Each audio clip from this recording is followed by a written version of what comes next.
সীমান্ত দিয়ে শত শত মানুষকে ভারতীয় সীমান্তরক্ষী বাহিনী বিএসএফের বাংলাদেশে পৌঁছিনের বিষয়ে সরাসরি মন্তব্য করতে অস্বীকৃতি জানিয়েছেন পশ্চিমবঙ্গের মুখ্যমন্ত্রী শুভেন্দু অধিকারী।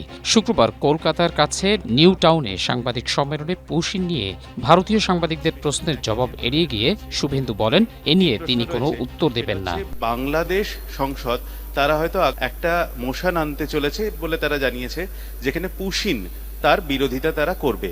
একটা বহির্দেশের পার্লামেন্টে কোনো বিষয় তারা আনবেন, এটা তো আপনার মুখ থেকে শুনছি। যদি আনে তার জন্য ভারতের পররাষ্ট্র দপ্তর রয়েছে, পররাষ্ট্র নীতি রয়েছে। আর বাংলাদেশ বর্ডারটা তো শুধু পশ্চিমবঙ্গে নয়, 5টা রাজ্যে আছে। এই ব্যাপারে কম্পিটেন্ট অথরিটি হচ্ছে আমাদের external affairs ministry. They will speak. পশ্চিমবঙ্গের সাবেক তৃণমূল সাংসদ আহমেদ হাসান ইমরানের সাথে বাংলাদেশের কথিত উগ্রপন্থী সংগঠনের সাথে যুক্ত থাকার বিষয়ে এক নারী সাংবাদিকের প্রশ্নের উত্তরে বলেন, মুখ্যমন্ত্রী হিসেবে তার এ বিষয়ে কথা বলা ঠিক হবে না। কাকলি ঘোষ দস্তিদার, তৃণমূলের প্রাক্তন সাংসদ, তিনি মুখ্যমন্ত্রী এবং বিদেশ মন্ত্রীকে অভিযোগ জানিয়েছেন, একটি তদন্তের দাবি করেছেন যে প্রাক্তন সাংসদ ইমরান তিনি বাংলাদেশের একটি উগ্রপন্থী সংগঠনের সঙ্গে যুক্ত রয়েছে।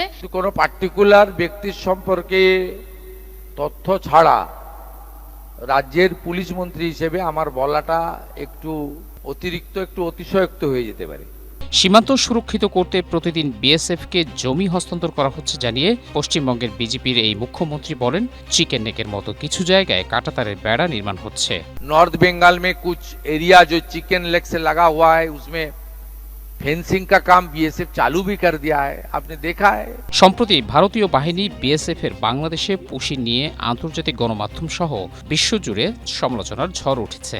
এমনকি খোদ পশ্চিমবঙ্গেও এর বিরোধিতা করে বিএসএফ এর বিরুদ্ধে ব্যবস্থা নিতে জাতিসংঘের হস্তক্ষেপ কামনা করেছে এপিডিআর নামের একটি মানবাধিকার সংগঠন।